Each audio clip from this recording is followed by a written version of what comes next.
Hello everyone, it's Tuesday and you're watching Within the Frame. I'm Kim Bo-kyung. Today's Within the Frame will take a look at the war in Ukraine and Russian President Vladimir Putin's recent moves. But before that, we will bring you special live coverage of President Yoon visiting the War Memorial in Dam Square, Amsterdam, with Dutch King Willem-Alexander. President Yoon is currently on a state visit to the Netherlands at the invitation of the King, the very first one since the two countries established diplomatic relations in 1961. Just moments ago, a welcoming ceremony took place at the Royal Palace, where he inspected a Dutch Guard of Honor. Before he moves to have a private lunch with the King and Queen, Yoon will visit the War Memorial with King Willem-Alexander. Until that footage comes in, we have invited Professor Sung-soo Eric Kim from Hanyang University to talk about bilateral ties between South Korea and the Netherlands. Professor Eric, welcome. Thank you for having me. Now, Professor Kim, I'd like to first ask what kind of partner the Netherlands has been to South Korea. It is said to have been the biggest investor among EU member states and also a great trade partner. Could you tell us more about this? As you just mentioned, Netherlands is the largest investor to Korea among EU countries, and they are the second largest trade partner following Germany. So strategically, and it's a very important country to us. And Netherlands is making a huge investment in the semiconductor industry to Korea. For example, ASML just made a $200 million US dollar investment to build their new research facilities and testing facilities in Hwasong. And other companies like ASM International Envy made a $100 million US dollar investment to Korea. So they are an active economic partner to Korea. All right, active economic partner. Now, Professor, President Yoon has become the first South Korean president to pay a state visit to the country. What significance does this have? So we never made a state visit to Netherlands. We established the international relations in 1961. Right. And we did not have any significant relationship with Netherlands other than Hidink during the 2002 World Cup. So that was the most significant relationship that we had. But the reason why President Yoon, along with Chairman Che and Lee is visiting from Samsung and SK to Netherlands is because the semiconductor alliance between Korea and Netherlands is very important as a national agenda of Korea. Right, I see your point. And as we all know, just moments ago, Professor, there was an official welcoming ceremony hosted by the King Willem-Alexander. And before attending the luncheon at the Royal Palace, the President Yoon and the King are expected to lay a wreath at our War Memorial on Dam Square. Could you tell us what the site is? So this site is to memorize the sacrifices of Dutch soldiers that participated in World War II and the wars forth after. And what we have to remember is that Netherlands sent 5,000 troops to the Korean War to help a nation that they never knew and they never went to. So that's also a significant value alliance that we have to remember. So the key point here that we should focus on is probably the economic cooperation and the value alliance going together, as Yoon made a clear statement in the April in Washington declare that Korea will work together with global leaders and partners that share the common value. Right, I see. As you have already mentioned, after the luncheon, President Yoon and the King will visit the headquarters of top chipmaking equipment manufacturer ASML. Could you tell us more about what ASML, specializes in manufacturing? So in order to make semiconductors small, which is very important, so the semiconductors that are used for iPhone or smartwatches all require a very, very small semiconductor and also a high-performance semiconductor. And currently, the frontline technology 3 nano and we're pursuing for 2 nano. And what ASML does is it imprints circuits on wafers by illuminating EUV lithography technology. So they are the monopoly in this industry. So Samsung and SK as a semiconductor manufacturer has to rely on ASML as a sole monopoly in this very, very important technology. I see. And as a matter of fact, actually, President Yoon will be granted an access to ASML's clean room for the first time as a foreign head of state.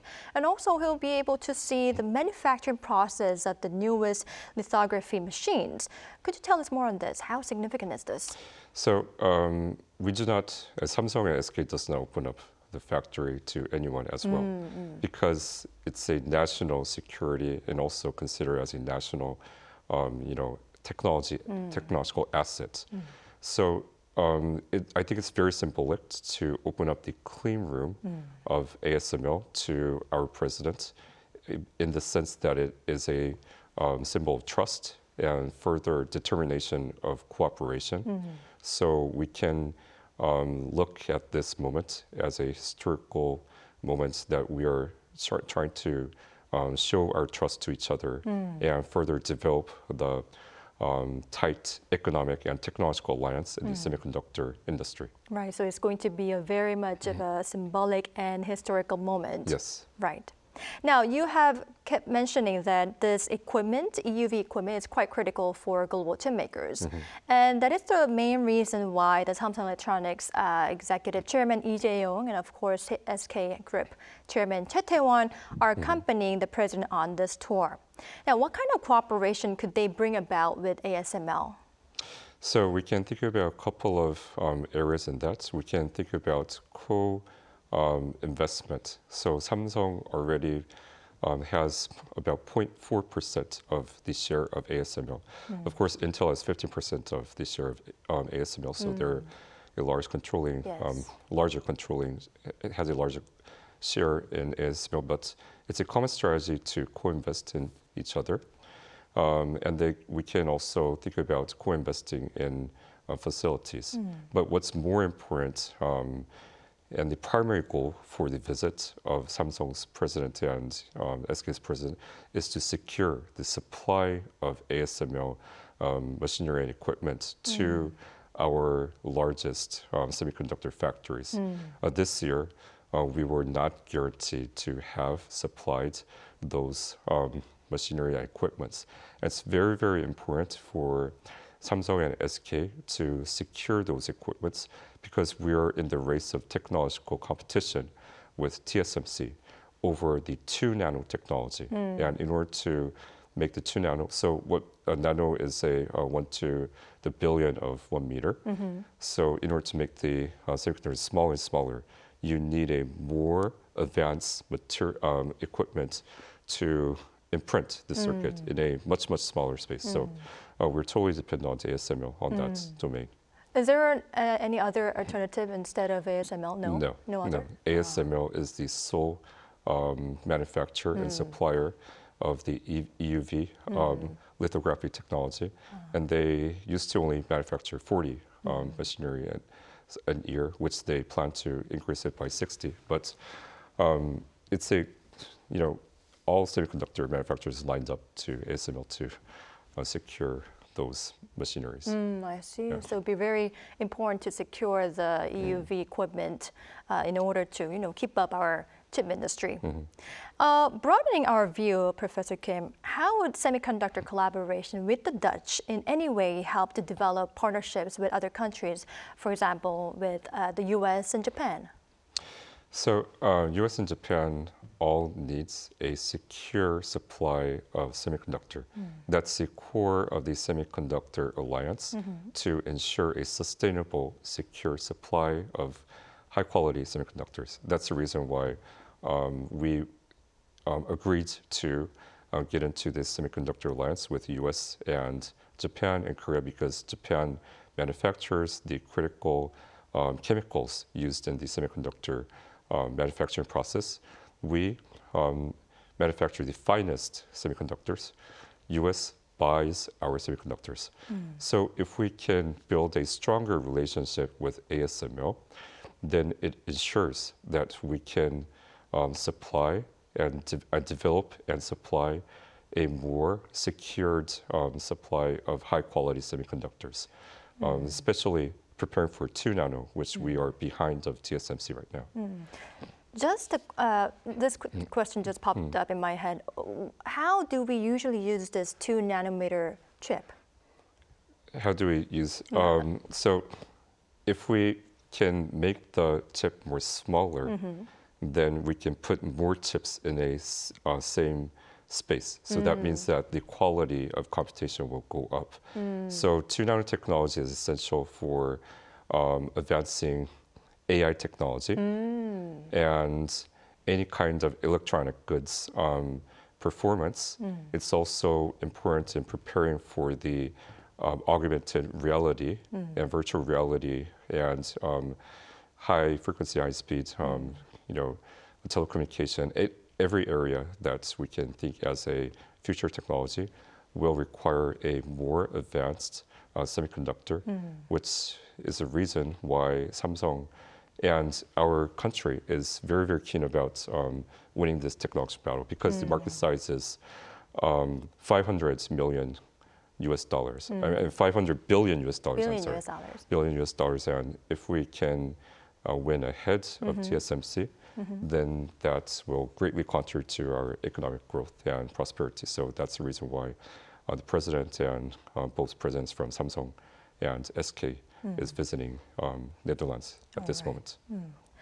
All right. Well, visiting the ASML with the executives from Samsung Electronics and SK Group is actually the itinerary for Tuesday. And on Wednesday, President Yoon will meet Dutch Prime Minister Mark Rutte and discuss upgrading their bilateral ties to a strategic partnership. What could be discussed? So we commonly set a couple of pillars when we discuss about strategic partnership. First, economic partnership. So that means that we will more tighten our trades and foreign direct investments and other collaborative activities in the economic domain. Second, science and technology alliance. So what we are willing to, in the future, I don't think that we can do it right now, but acquire from Netherlands is having ASML build their manufacturing facility in Korea. Right now, we only have the research and development and the testing facility, which will open soon in Korea. But we want to escalate that to a manufacturing facility so that we can have a more secure supply of EUV lithography machineries.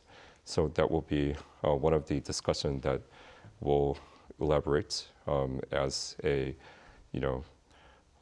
bilateral level cooperation. All right, I see. Now, Professor Kim, what is left on the itinerary for President Yoon's state visit to the Netherlands? I mean, we have just talked about the itineraries for Tuesday and Wednesday. What is left? So I think the president is going to Hague, and I think it's very, very symbolic because he's going to make a speech at the parliament. And if you recall, Hague is the location where we sent our diplomat, EUJun, in 1907 to the Hague Convention, which to condemn the unlawful deprivatization of our diplomatic rights by Japan, which we could not even enter the convention. So I think it's symbolic as the current president to visit Hague and discuss about the world technological leadership between two countries. And then he's planning to visit the EUJun Memorial and to, show respect to EUJun, who has really worked on the global, opinion leading in Korean independence at that time, and highlighted by the summit with the Prime Minister of Netherlands will be held in Hague as well. So the strategic alliance will be addressed at that time tomorrow while having a conversation with the Prime Minister. All right. Well, as far as I know, there is also going to be a business forum and President Yoon is going to participate in it. Should we expect any MOUs to come out from the forum? So in general, when a summit happens, we give a package and we receive a package. So I think that there's going to be discussions of co-investment in each countries. And Samsung and SK will probably prepare a investment package. And in return, we would expect a stronger supply promise of the EUV lithography machineries from ASML. And hopefully, if the ASML can have a long-term vision to build a manufacturing facility in Korea, that would be fantastic, I think. But the problem is, according to their annual report, Korea is considered as a politically unstable country, which is the reason why they will be internally hesitant to build the manufacturing facility I see. in Korea. All right. Well, Professor Kim, it seems we are getting the footage of the President Yoon going to the War Memorial. So let's take a look at that first and then come back to it. Okay. All right. For those who are tuning in right now, President Yoon is currently on a state visit to the Netherlands upon King Willem-Alexander's invitation. Now, the opening ceremony during which he inspected the Dutch Guard of Honor took place just moments ago, and he is going to have a private lunch with the King and Queen. But before that, President Yoon is visiting the War Memorial in Dam Square in Amsterdam to lay a wreath at the National Monument. And it is in fact quite customary for foreign leaders to include a wreath-laying ceremony at the War Memorial when they are paying a state visit.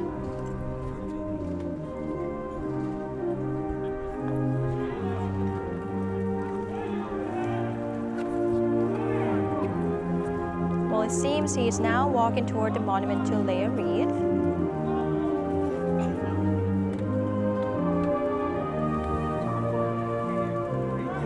And for those who might not be familiar with Dam Square and the monument, Dam Square is indeed a historical center of Amsterdam with the National Monument, a white stone pillar at the site. This monument was erected in 1956 to memorialize the victims of the Second World War, serving as a daily reminder of the atrocities of the war.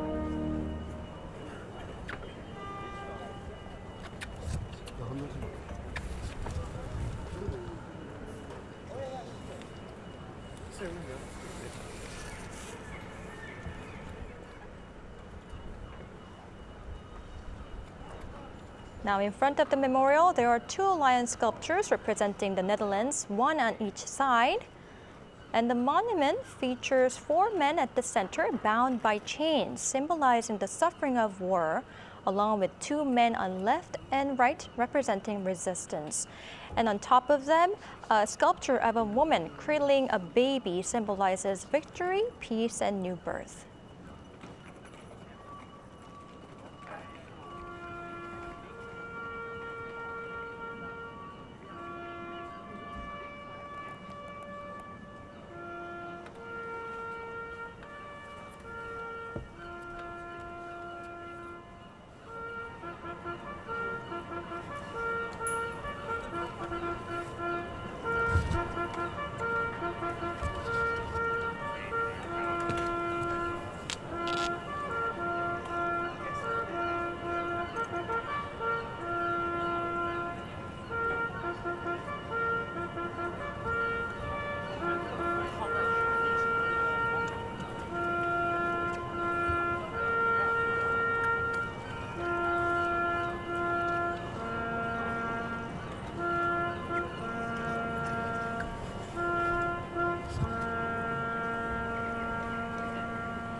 Right, it was a moment of silence.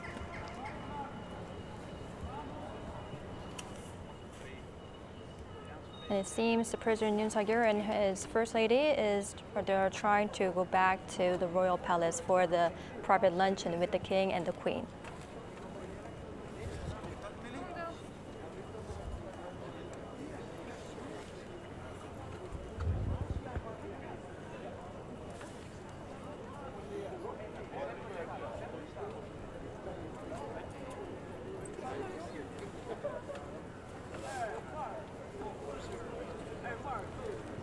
Now, if I'm correct, the Dutch marks the remembrance of the dead every year on the May 4th, with the whole country being silent for 2 minutes at 8 p.m. to remember the victims and horrible events that happened during the war.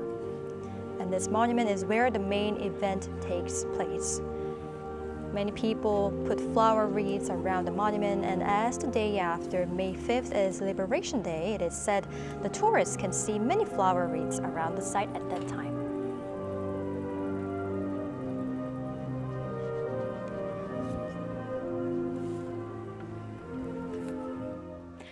All right, that was the end of the live footage of President Yoon at the War Memorial and laying down the wreaths. Back to our discussion. Professor Kim, how did you see the footage? I think it was very touching that our president went to Netherlands and showed respect to the victims.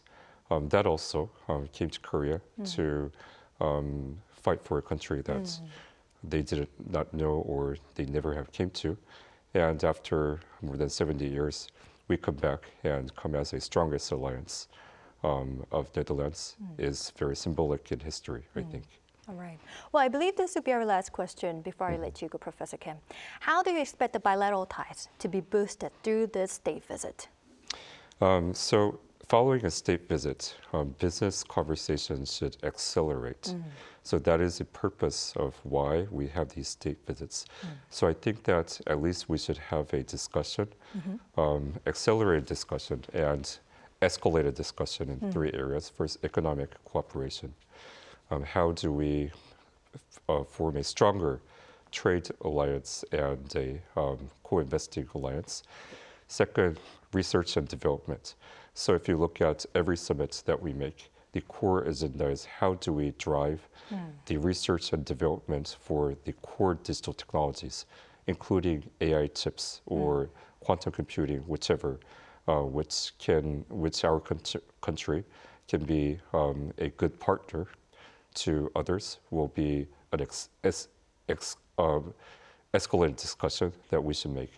And finally, at business level, we should make more realistic, discussions of how ASML will promise to supply their semiconductor, machineries to Korea as a priority. Because, again, we are in the competition with 2 nanotechnology, with TSMC, and we are behind on the testing schedules. So TSMC already have confirmed with Apple and Intel about the testing process of 2 nano. We're not there yet. We need the advanced machineries from ASML to win the competition. All right. I see your point, Professor Kim. Well, these are the questions I have for you today. Thank you, Professor Kim, for coming into the studio for this. Thank you very much. Thank you.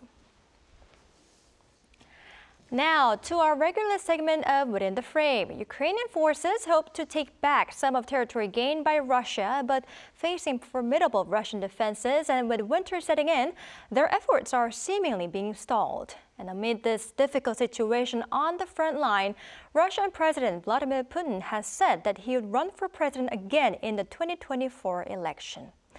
This came after his rare visit to the Middle East, to the United Arab Emirates, Saudi Arabia, and Iran. How is the war developing in Ukraine, and what can we tell about Putin's latest moves? For this, we welcome Hannah Hopko, co-founder of International Center for Ukrainian Victory. She is also former head of the Foreign Affairs Committee in the Ukrainian Parliament. Welcome, Hannah. Welcome from Kyiv. And we also have Dr. Malcolm Davis, senior analyst from the Australian Strategic Policy Institute. Thank you for being with us, Dr. Davis. It's my pleasure. Now, first question to our Hannah. Russia's full-scale invasion of Ukraine is approaching the 2-year mark, and another winter has set in already. How is the Ukrainian war developing on the ground? Thank you for this question, and let me remind your audience that Russia started aggression against Ukraine in 2014 from the illegal annexation of Crimea. And it's already 2 years of Russia committing genocide against us. A part of this genocide, it's war crimes, crimes against humanity, forceful deportation of Ukrainian kids, and also weaponization of winter. last winter, Russia tried to freeze all Ukrainians by constant missile attacks using ballistic missiles, cruise missiles, and kamikaze drones. Can you imagine 3,000 UAVs, drones made in Iran, Iranian drones, which were used against us, civilians, against critical energy infrastructure, and also Russia keep attacking terminals in the Black Sea, trying to destroy Ukrainian grain and to threaten the whole world with the lack of food, Ukrainian grain, and actually creating a hunger. So this is weaponization of hunger, which is a serious problem. Now, Dr. Davis, recently, Russia decided to add some 170,000 soldiers, increasing troop numbers by 15%. And Russia said it was a response to increased threats, including NATO expansion. But could it be also safe to say that Russia is struggling when it comes to continuing aggressive offensives? Look, I think they are struggling at the moment, but the real danger is that by the end of this year, the US will see its funds for supporting Ukraine dry up, primarily due to opposition within the Republican Party and Congress.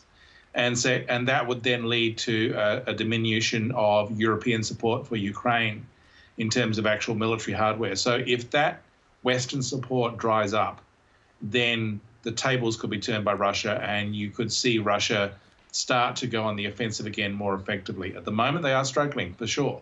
But if Western support for Ukraine begins to dry up in 2024, things could take a turn for the worse for Ukraine, and we could be in a very dangerous situation where Russia would be poised to expand the territory that it controls once again, potentially threatening major Ukrainian cities.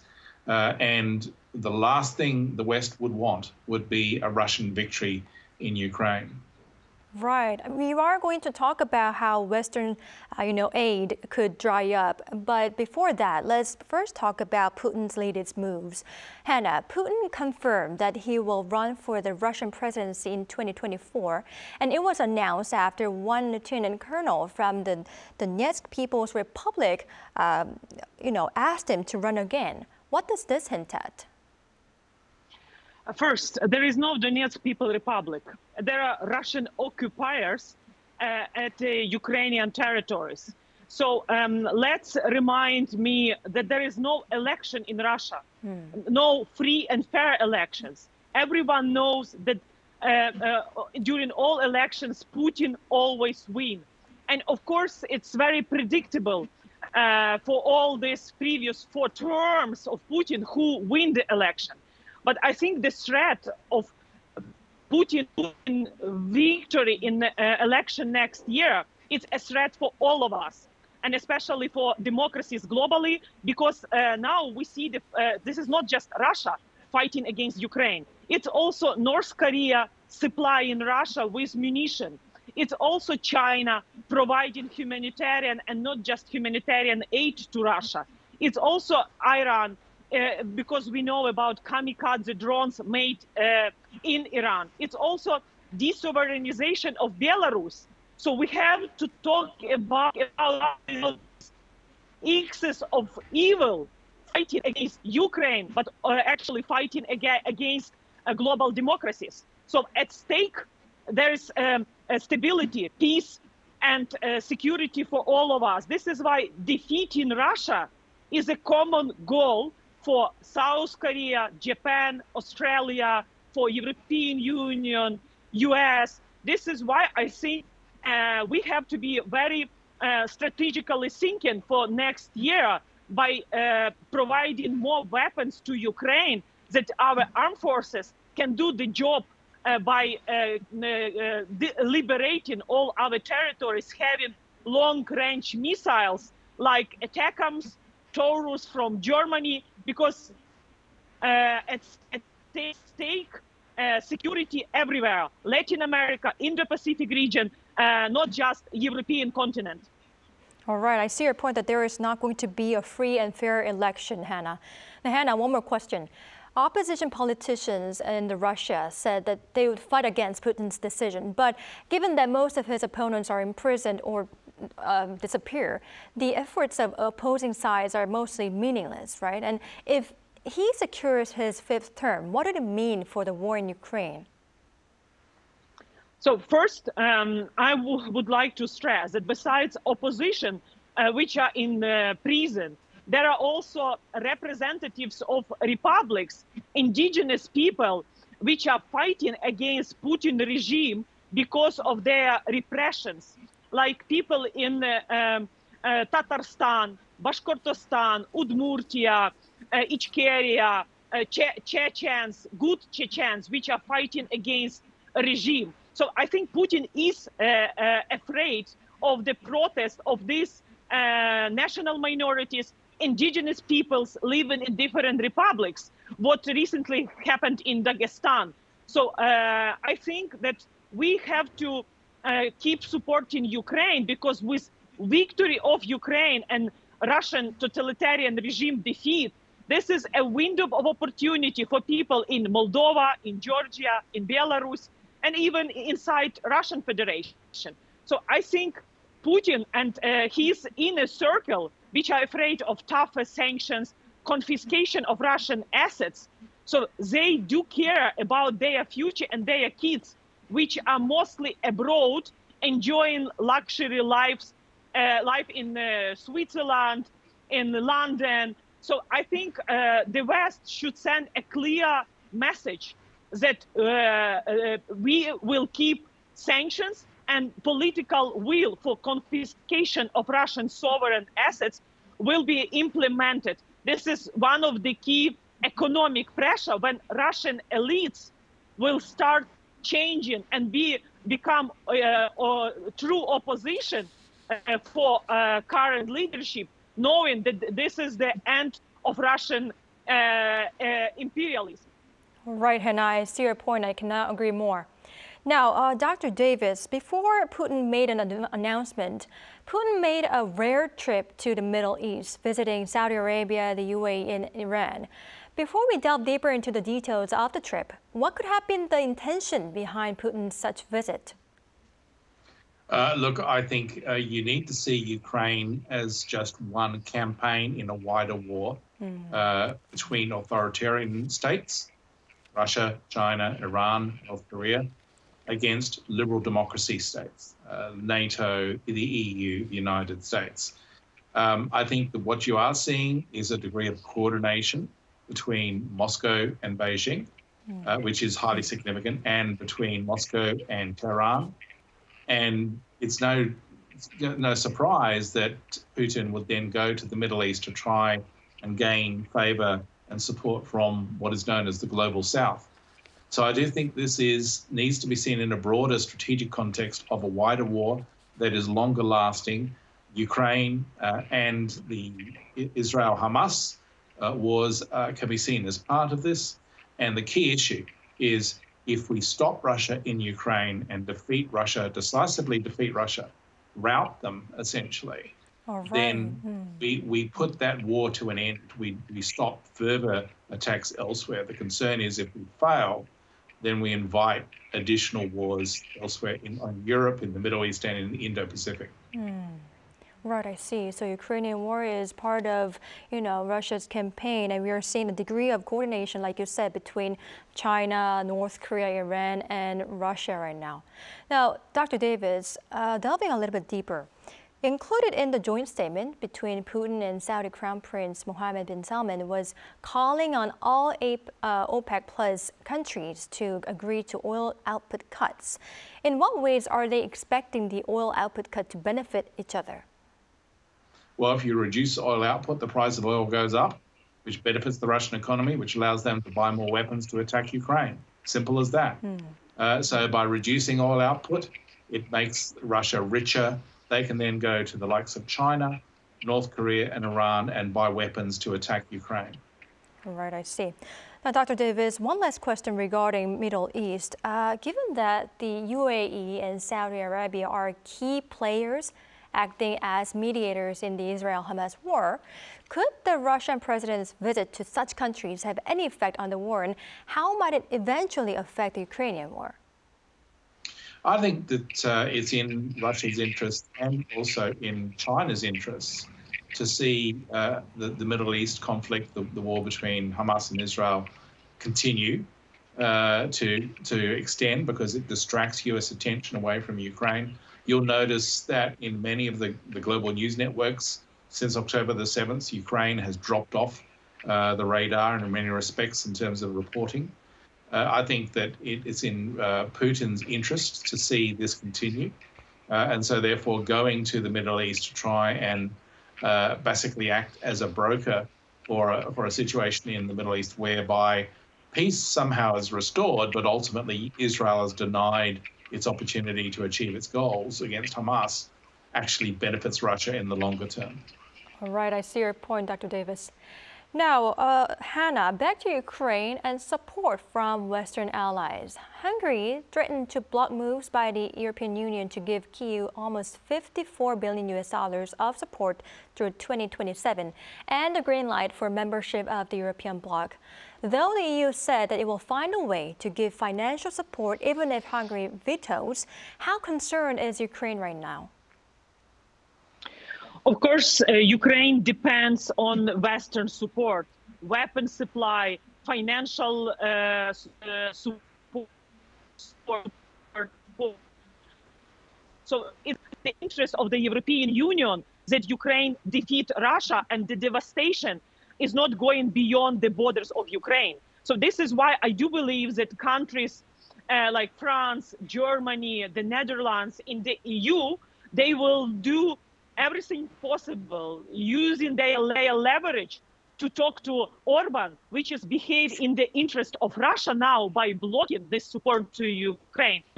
So they will convince him to stop, because now Ukrainian armed forces are defending, protecting European Union. So they have stability, peace, because of the sacrifice of our brave defenders.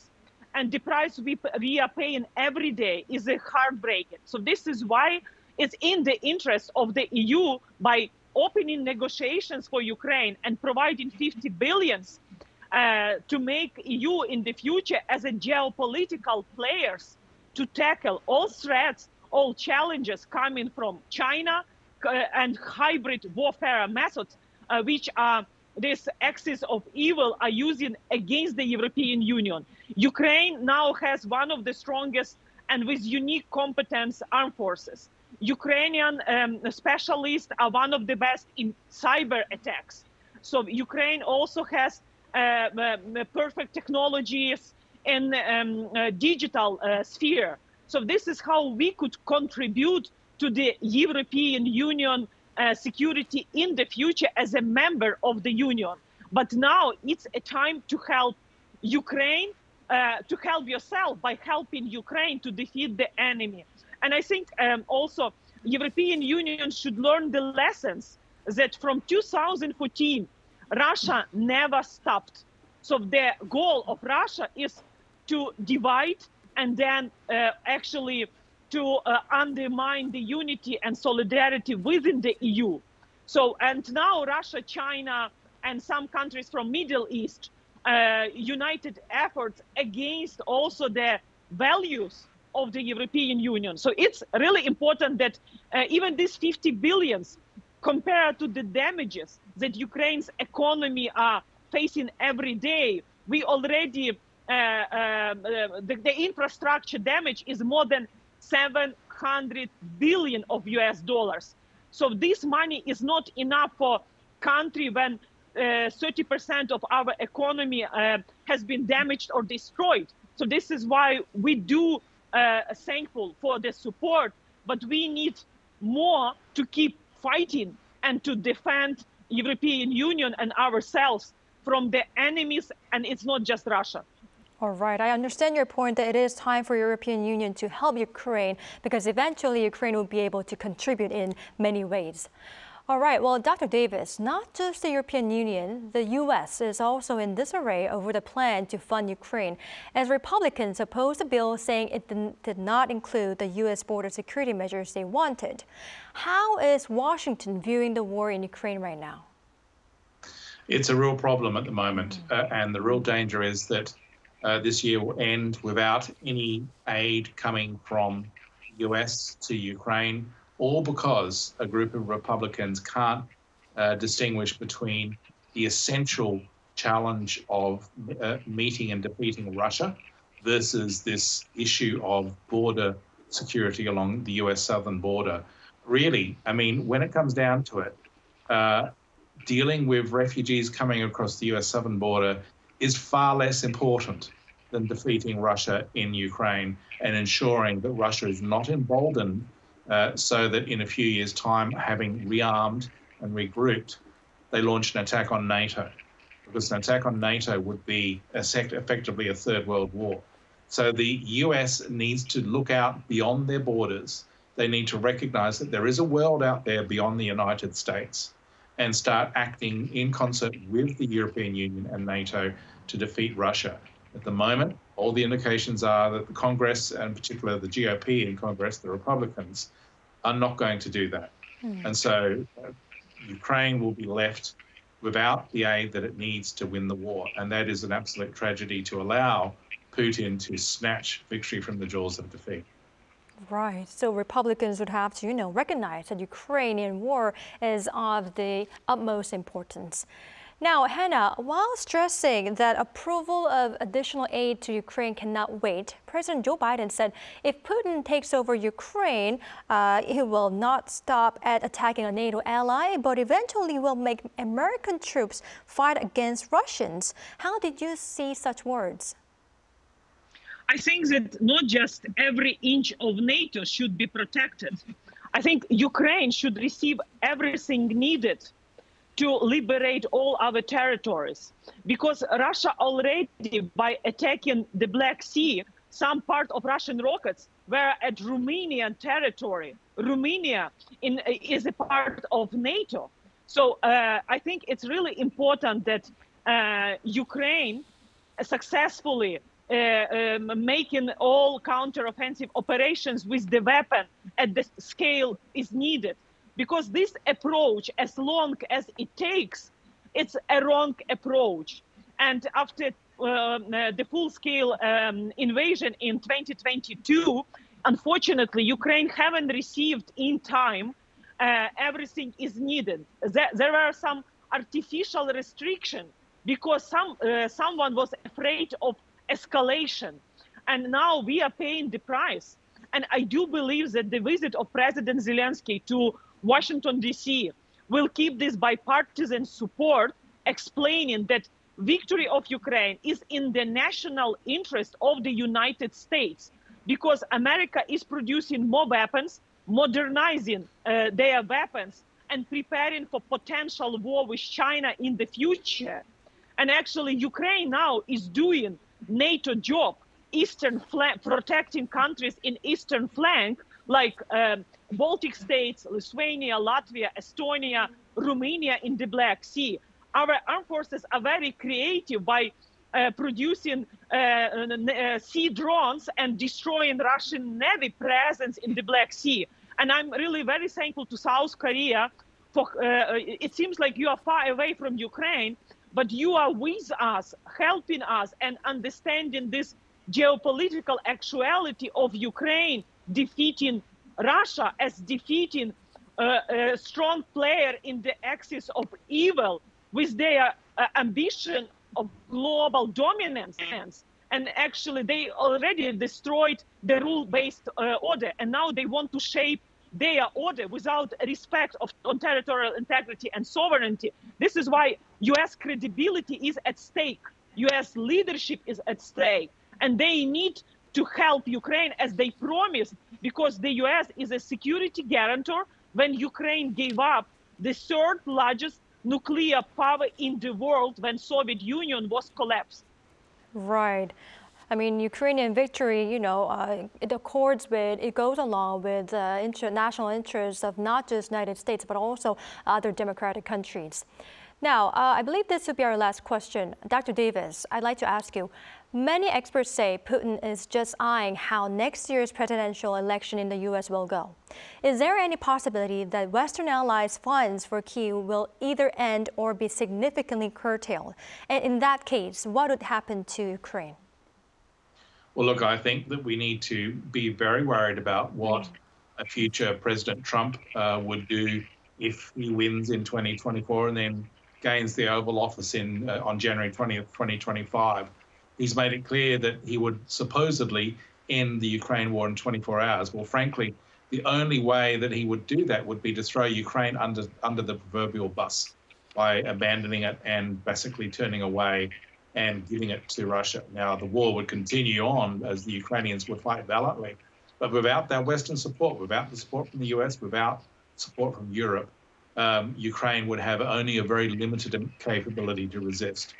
So the real danger is that you get President Trump in the Oval Office in early 2025. He effectively ends all US support for Ukraine. He even goes to the stage potentially of withdrawing the US from NATO. And that would be catastrophic for Western security. And I have to say, it would directly assist Putin in achieving his geostrategic goals. All right, I see your point, Dr. Davis. Now, unfortunately, this is all the time we have for today's edition.